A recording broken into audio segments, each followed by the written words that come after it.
falar para vocês agora sobre budismo.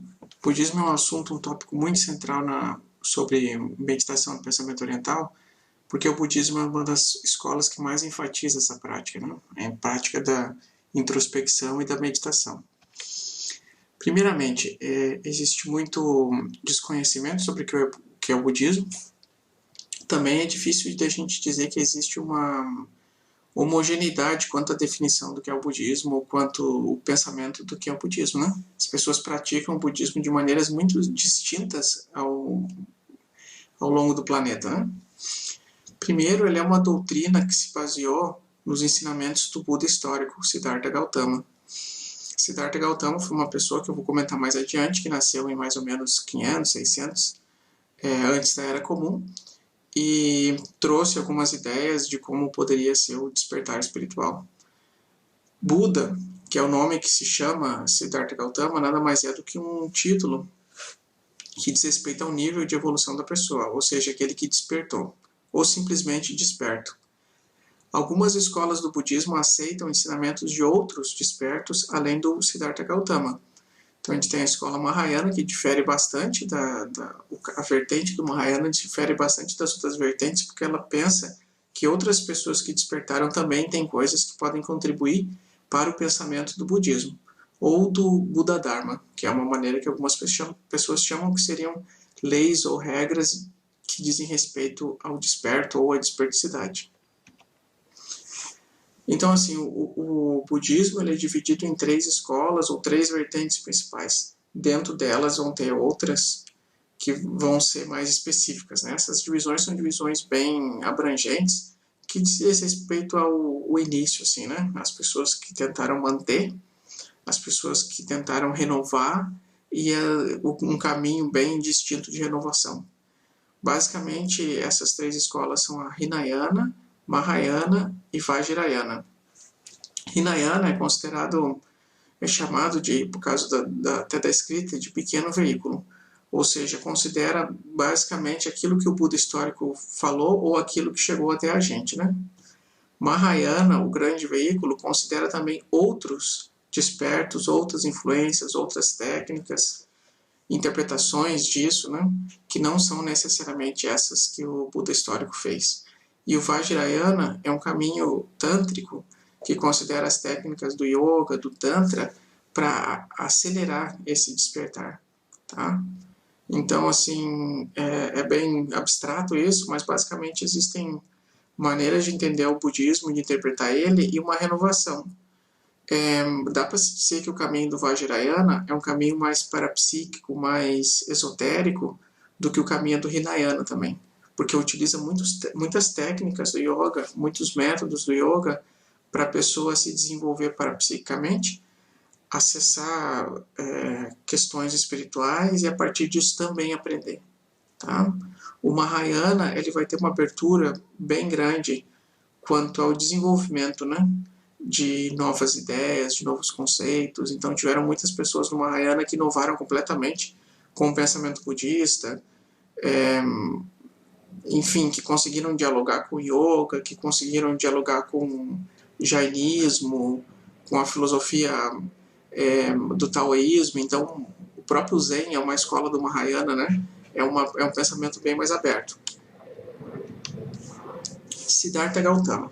Então, existe esse pensamento, essa ideia que supostamente foi Siddhartha Gautama que trouxe no Kalama Sutra, que é para a pessoa não acreditar nas coisas e sim ter as suas experiências.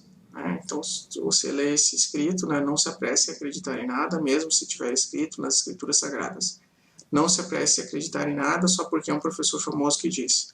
Não acredite em nada apenas porque a maioria concordou que é verdade. Não acredite em mim. Você deveria testar qualquer coisa que as pessoas dizem através de sua própria experiência antes de acreditar ou rejeitar algo.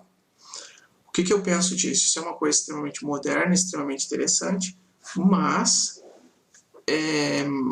se o budismo hoje se tornou algo que é baseado na crença, para muitas pessoas, para algumas pessoas esse pensamento não chegou, do Siddhartha Gautama, né? Então, assim, o que o Siddhartha Gautama estava tentando transmitir para as pessoas mais de 2000 anos atrás, provavelmente era impossível delas conseguirem entender, porque a sociedade era tão caótica, o ser humano tão pouco desenvolvido nessa parte espiritual, que o máximo que eles conseguiriam era seguir normas, seguir condutas, e não pensar por si mesmo ou ter as suas próprias experiências.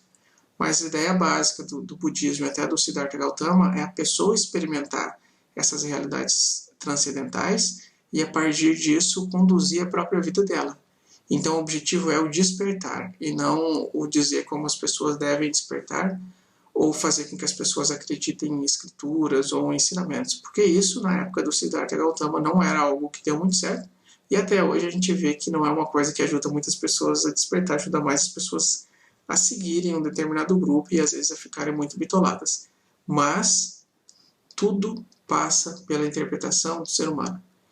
Então existe um provérbio chinês que é muito legal, que é: o método certo torna-se o método errado com as pessoas erradas. Então, o que acontece? Se as pessoas não souberem interpretar isso que ele falou, elas vão distorcer e vão fazer disso uma regra, um mandamento. Não acreditamos em nada. Só que isso é uma crença não acreditar em nada, né? Mas é interessante esse fato do Siddhartha, né? Então, quem foi o Buda histórico? O Siddhartha Gautama, né? Ele nasceu onde hoje é o Nepal, na Índia, no norte, em cima da Índia, né, onde que fica o país Nepal, em 563 a.C., ou antes era comum. Seu pai era um rei. Quando ele nasceu, os sábios fizeram uma previsão de que ele seria uma pessoa muito sábia e que ele teria que escolher o caminho dele, se ele seria um yogi ou se ele seria um rei. Ele levou uma vida de luxo para não ver o sofrimento, porque o pai dele entendia que se ele visse o sofrimento humano, ele poderia despertar com isso para o desejo de se tornar uma pessoa espiritual. Aos 9 anos ele teve um insight ao ver um homem arando a terra e em seguida um pássaro comendo uma minhoca, ou seja, da interconexão das coisas. Toda a realidade é interdependente. Depois, mais velho, ele viu 4 sinais que foram sinais derradeiros para ele começar a pensar mais sobre a espiritualidade. O primeiro deles é: o ser humano torna-se velho, ninguém consegue parar isso. Depois, todas as pessoas estão sujeitas à doença e ninguém consegue parar isso, nem o dinheiro, nem o status, nem a inteligência das pessoas. Terceiro, as pessoas morrem. Quarto, existem pessoas que decidem ir atrás da solução ou ir atrás de uma maneira de conseguir superar esses 3 itens, que é a velhice, a doença e a morte. E essas pessoas na Índia eram chamadas de monges, de yogis ou de sadhus. E aí ele começou a se interessar por isso. A partir de ver essa vida do ascetismo, uma vida que a pessoa ia tentar superar esses 3 itens, ele deixou o palácio, questionou os brahmanes e as castas de quem era superior, quem era inferior, e nesse período ele experimentou diversos métodos de meditação. Ou seja, basicamente o Siddhartha foi atrás das pessoas que sabiam como sair desses 3 problemas, desses 3 limitações do ser humano. E aí ele experimentou diversas técnicas de respiração, de autoflagelo, de jejum, até que chegou um ponto tão forte do ascetismo dele que ele só se alimentava a cada 15 dias. Isso fez com que ele ficasse muito magro, muito fraco. Os livros falam que ele quase conseguia tocar a coluna dele no estômago, de tão magro que ele ficou. Então, para analisar o medo, ele dormia entre cadáveres, ou seja, ele tinha uma rotina asceta extremamente rígida, né? E aí um dia, supostamente, apareceu essa menina, que ele deu uma tigela de arroz e leite, e comendo, ele conseguiu recuperar a energia, e aí ele pensou que não era nem o jejum extremo, nem uma vida só sujeita aos prazeres que iria dar o despertar para ele, mas um caminho que era entre as duas coisas, o justo caminho do meio, que é um caminho sem excesso, porque se ele ficasse muito fraco, ele morreria, e se ele tivesse muitos prazeres, ele ficaria tão apegado àquilo que ele nunca ia pensar em coisas mais espirituais.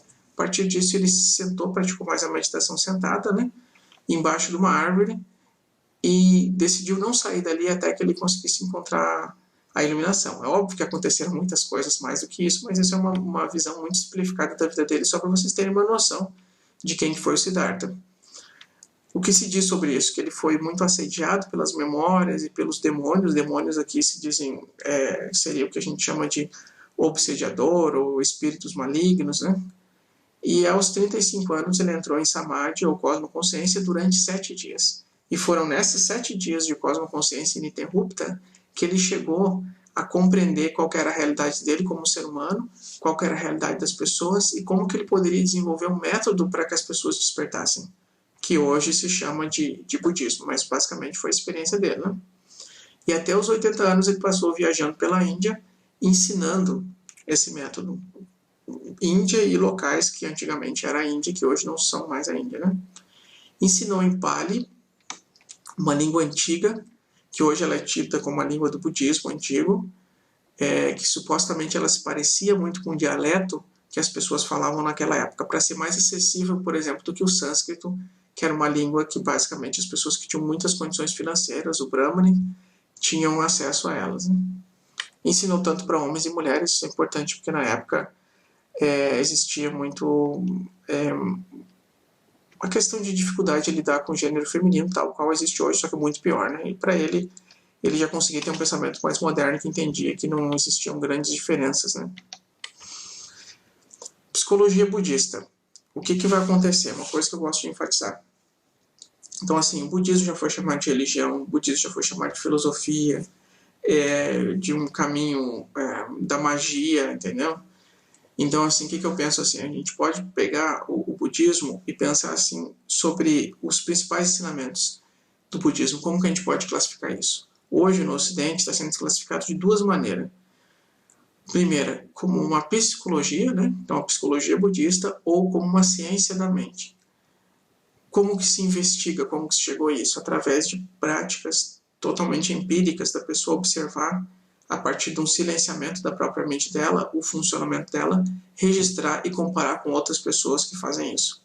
Então, a própria subjetividade, a própria reflexão é usada como meio da pessoa entrar em contato com as verdades ou com as realidades dela mesma, e isso vai ser comparado com comunidade de outras pessoas que também fazem isso, e a partir disso chegam em dados, chegam em conceitos que dizem mais a uma coisa objetiva do que seria o ser humano, tá? Ou a consciência e tudo mais. Essa frase do Daniel Goleman, eu sempre referencio e falo desse livro, que é a Mente Meditativa, que tem muitas coisas interessantes sobre meditação. É importante para a gente refletir sobre isso. Os sistemas de meditação do Oriente são aplicações de psicologias espirituais. Deste modo, tem grande potencial de intercâmbio fértil com a psicologia ocidental. Se as pessoas pensarem na psicologia enquanto algo mais amplo, elas vão entender que essa investigação da psique, essa compreensão da psique é algo que já foi feito em outros locais e que vem sendo feito de maneiras e de metodologias diferentes do que necessariamente ao modo da psicologia ocidental. E esse intercâmbio pode trazer muita coisa positiva. Isso ele escreveu, gente, o Daniel Goleman, nesse livro há um tempo atrás. Hoje em dia, com a psicologia utilizando o mindfulness como um método, já mostra que essa aproximação já vem sendo feita. Ainda de acordo com a necessidade do cliente ou do paciente, tá? Que limita um pouco, porque a pessoa já sabe o que ela quer, né? Mas já pegando algumas coisas bem importantes da psicologia budista. Lembrando que a grande diferença é que a psicologia budista ela mira no despertar espiritual ou no despertar da consciência, enquanto o mindfulness no tratamento clínico, na psicoterapia, mira naquilo que é considerado como saúde psicológica ou aquilo que o paciente deseja para que diminua o sofrimento dele. O objetivo é muito parecido, mas o alvo, o objetivo final é que diferencia, por isso que a psicologia budista vai pensar em coisas diferentes, em metodologias diferentes, e vai ter um foco, às vezes, um pouco mais amplo. O principal aqui da psicologia budista, ou o mais básico, são as 4 nobres verdades. Essas 4 nobres verdades, gente, elas são um problema, porque tem muita confusão disso, principalmente com a primeira nobre verdade, que é a verdade do sofrimento, dukkha. Eu gosto de chamar essa verdade, de traduzir ela como verdade da insatisfação, porque é mais fácil de compreender. O que significa isso? Nenhum fenômeno da realidade é capaz de gerar satisfação para as pessoas, ou seja, tudo que a pessoa experimenta gera insatisfação. Por quê? Porque existe o segundo item, que é a verdade da origem do sofrimento, porque a mente humana, ela funciona de uma maneira que ela sempre está insatisfeita quando ela toca os fenômenos. Então, de um lado a gente tem os fenômenos, a realidade, de outro a gente tem a mente humana. Quando cruza esses dois, existe insatisfação. Por quê? A mente, ela tenta agarrar aquilo que ela gosta e ela tenta empurrar para longe aquilo que ela não gosta. E isso vai gerar naturalmente sofrimento e insatisfação. Vamos pensar o seguinte, eu gosto muito de comer um bolo. Vou pegar um exemplo, a gente pode pensar em pessoas, em muito mais, mas é muito simples. Eu gosto muito de comer um bolo de chocolate. Aí o que acontece? Eu vou trazer aquele bolo de chocolate para mim.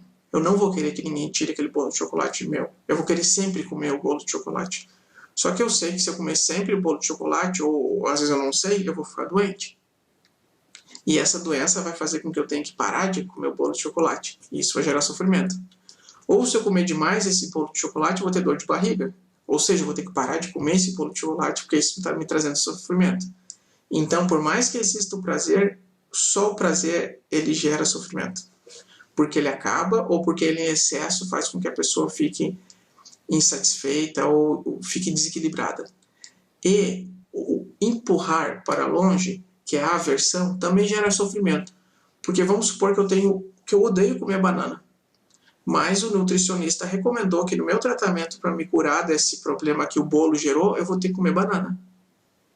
Não adianta lutar com isso. Se a banana é mais saudável, se eu sei que eu preciso fazer isso, eu comendo a banana, eu vou me tornar mais saudável. Mas toda vez que eu ver a banana, eu vou me sentir mal. Que eu não gosto, que eu não preciso, que não é saboroso. E isso vai fazer o quê? Com que eu queira empurrar para longe. Então, basicamente, a nossa mente pega a realidade e tenta segurar aquilo que ela gosta e tentar afastar aquilo que ela não gosta. Como a realidade ela não existe para nos satisfazer, ela existe por outros motivos, e dois, a realidade é impermanente, ela está em constante mutação, as pessoas sofrem.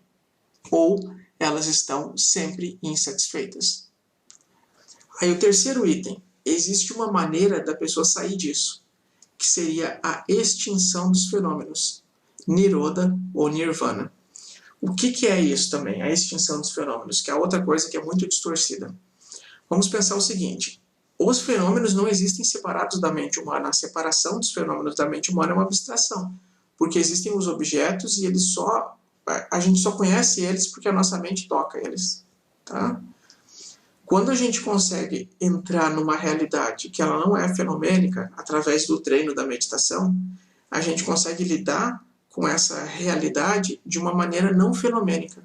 Ou seja, a gente não precisa ter uma movimentação na nossa mente, a gente não precisa estar nessa camada de desequilíbrio da nossa mente, de desejo, para lidar com a realidade. Isto é, não precisamos nos desequilibrar porque a realidade é desequilibrada. Esse é o Nirvana. E a verdade desse caminho é um caminho de 8 partes. Ou seja, se a pessoa quer mudar toda uma maneira de pensar, quer mudar basicamente como o ser humano processa a realidade, que é uma maneira desequilibrada, ela vai precisar cuidar de todas as áreas da vida dela. Então, essas 8 verdades ou 8 caminhos é o caminho chamado de nobre caminho óctuplo, que é o quarto item das 9 verdades. Tá? Eu gosto de dividir também esse caminho, porque se a gente pensar em 8, parece ser muita coisa e muito difícil da pessoa entender. A primeira parte dessa divisão é sabedoria, ou discernimento, ou seja, da pessoa ver melhor as coisas e conseguir separar, entender, compreender, ver com clareza, ou diminuir as distorções. A segunda parte é o outro, é o contato com a realidade, com o outro, entender que o que eu faço afeta o outro. E a terceira parte é entender que a minha mente pode entrar mais profundamente na realidade. E isso se chama meditação. Então, o nobre caminho óctuplo é dividido em 3 partes. Esse é um conceito meu. Também tem alguns livros que trazem isso, não foi só eu que cheguei nesse insight, né? E essa parte da sabedoria, ou de ver melhor as coisas, diz respeito à visão correta e à intenção correta. Então, existe um esforço para você ver mais claramente as coisas e não tirar conclusões precipitadas a partir de um único ponto de vista. De você olhar para as suas intenções, de por que você faz determinadas coisas. Não apenas apenas o que você faz, mas por que você faz aquilo. De você cuidar das coisas que você fala com os outros seres, porque isso impacta eles. De você cuidar com a sua ação, com o seu meio de vida, de como você leva a vida, porque isso vai impactar outras pessoas. Tá? E o esforço, que entra no item da meditação, que é você manter o esforço de ficar com a mente mais no momento presente, de estar atento ao que está acontecendo e de, quando possível, mergulhar mais nessa realidade para ver mais profundamente. Então essas, gente, são as 8 partes vistas de uma maneira muito sintética que supostamente trariam para o ser humano um despertar espiritual, a partir da combinação com essas 4 compreensões. Então isso são 4 compreensões, sendo a quarta dividida em 8 partes, que são essas 8 partes aqui.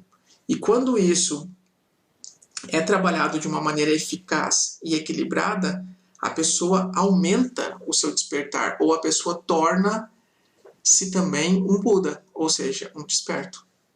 Então esse é o primeiro fundamento da psicologia budista. Outro fundamento importante é a mente. Então, assim, no pensamento budista, a mente é o papel principal, é o foco principal, a ferramenta principal. Eu gosto dessa frase também de um monge budista Theravada, que é: da doutrina budista, a mente é o ponto inicial, o ponto focal, e também, com a mente liberta e purificada do santo. Essa tradução foi do Goleman. Santo diz respeito à pessoa que chegou lá, o desperto e tudo mais, o ponto culminante. Então tudo é a mente, ou seja, tudo é um trabalho da pessoa desenvolver essa capacidade de estar mais consciente do que ela pensa e do que ela sente. A mente também, gente, no budismo, não é só os pensamentos. A mente é toda a realidade do espírito. Os pensamentos, as emoções, os sentimentos, as sensações, os desejos. Tá? Por isso que ela é entendida enquanto estados mentais, que são as cores ou as nuances, os movimentos dessa mente. Outra coisa, o eu, ele é pensado de uma maneira diferente na psicologia budista e não de uma maneira muito parecida como é pensada na psicologia ocidental. Aqui uma outra referência ao Goleman. É como um rio que mantém uma forma constante, aparentando uma única identidade, embora nenhuma gota seja a mesma do momento anterior. Então, basicamente, assim, o que a gente é uma coisa que está em constante mutação. Tá?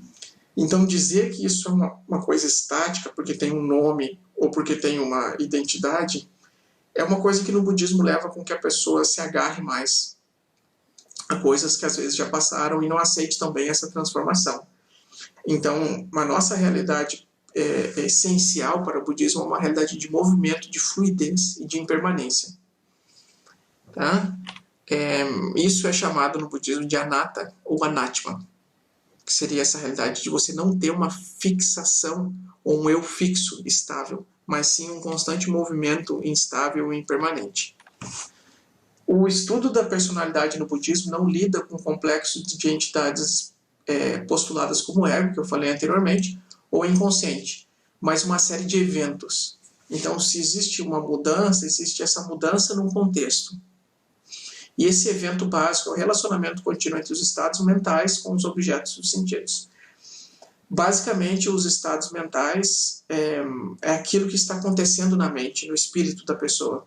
Ele tem 8 características, eu vou mostrar mais adiante para vocês, mas são as emoções. A gente dá nomes aos estados mentais de uma maneira muito tranquila na sociedade. Eu não me sinto bem. O não se sentir bem é um estado mental. Eu gostaria muito de comer, eu estou muito luxurioso. Então, quando a gente tenta entender a nossa mente, os nossos desejos e as nossas emoções de uma maneira mais unificada, a gente está olhando para um estado mental. Esse estado mental existe porque a gente tocou em algum objeto que estimulou os nossos sentidos. Seja porque a gente viu um bolo, seja porque a gente escutou uma música que a gente gosta, ou porque a gente recebeu a ligação de uma pessoa. Então, essa ligação indissociável entre os objetos dos sentidos e os estados mentais fazem com que movimente esse anatta, ou esse fluxo que é a nossa personalidade ou o nosso eu. Tá? E é essa investigação que vai trazer o despertar para a pessoa. E é a partir dessa investigação que ela vai entender aqueles 4 itens que a gente comentou anteriormente, que são 4 verificações da realidade. Os estados mentais são muito detalhados no pensamento budista e é muito interessante a gente saber disso, porque isso pode ajudar no nosso aumento da nossa percepção sobre os nossos estados mentais. Então, assim, a primeira parte do estado mental é a percepção. Ou seja, quando existe o estado mental, mas a gente ainda não se deu conta. A percepção é quando existe o estado mental e a gente já se deu conta de que existe esse estado mental. A volição é quando a gente começa a ter algum objetivo com esse estado mental. O sentimento é aquilo que a gente sente e que dá uma cor para esse estado mental.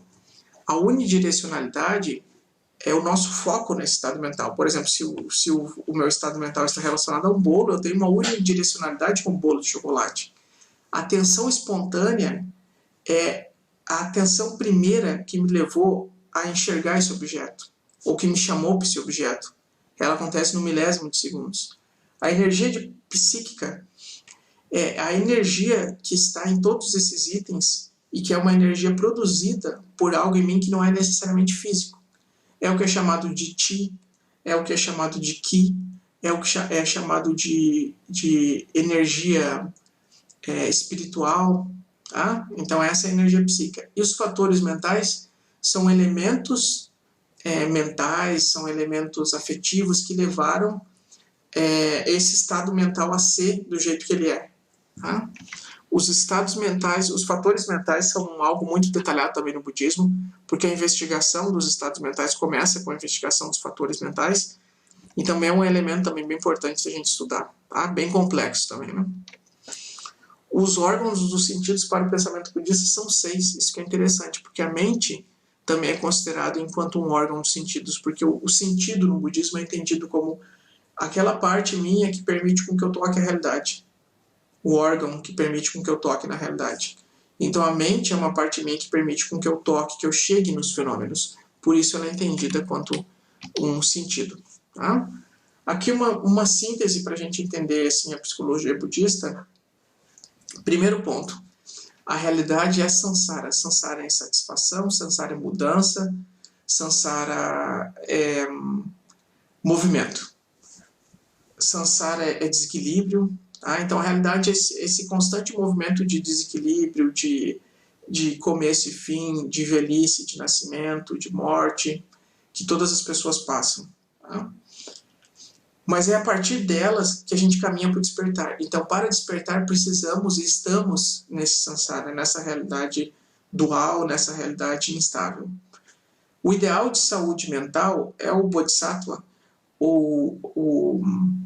a pessoa que conseguiu despertar dentro dessa realidade e que se mantém equilibrado dentro da realidade. Existe a metáfora do lótus, que é uma metáfora que eu gosto, que é a flor de lótus, ela é uma flor linda, ela é uma flor sensível, delicada, que nasce no lodo.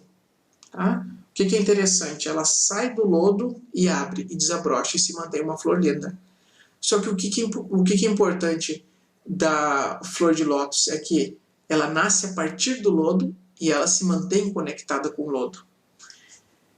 Como que a gente traz isso para a nossa parte psicológica? Então, o nosso despertar vem através do nosso sofrimento, através do nosso desequilíbrio e através de uma vivência real da vida. Só que ele não vem para isso e sai disso, ele se mantém conectado a isso. Tá? Por mais que a gente queira despertar e se tornar uma pessoa mais equilibrada, a gente ainda vai chorar, a gente ainda vai ter insatisfação. Ou seja, a gente ainda vai estar no samsara. Só que a gente vai estar desperto nesse samsara. E o método básico ou essencial para a observação dos eventos e para lidar com esse samsara, para alcançar essa saúde mental, é a meditação. A meditação no budismo, em outras áreas, ela é uma coisa ampla, porque ela envolve muitos processos, ela tem níveis muito distintos. A meditação é desde a introspecção e da calma no aqui e agora, até você chegar num nível de expansão plena da mente e união com o cosmos. Então ela significa muitas coisas, essa meditação. Mas basicamente a gente pode chamar de um método introspectivo, tá certo? Bibliografias assim, importantes que eu usei nessas slides para explicar para vocês, que eu considero que são boas, A Essência dos Ensinamentos de Buda, de Thich Nhat Hanh, que é um livro muito bom, deixa eu mostrar aqui para vocês. Esse aqui. E a História e os Ensinamentos de Buda, Deixa eu ver, cadê ele? Tá aqui. Esse livro é um livro que eu tenho já há bastante tempo, esse segundo do Sadaloka, que é o nome dele de monge, né? Esses dois são livros bem excelentes para vocês conhecerem o pensamento budista, tá? Além disso, tem um PDF que eu indiquei, que é uma compilação de textos da internet, que vai estar na nossa tabela para quem estiver fazendo o curso com a gente. Tá certo, gente? Então, eu tentei trazer de uma maneira muito sintética o que foi o Siddhartha Gautama, o que foi o budismo e como a gente entende a psicologia budista. Existe muito mais do que isso, vocês podem conseguir em textos, vocês podem conseguir na internet, em livros, em cursos. Vale a pena, gente. É uma coisa muito interessante o pensamento budista, mas que muitas vezes é bem distorcido e as pessoas às vezes não conseguem ver a amplitude e a profundidade dele. Tá certo, gente? Muito obrigado, então.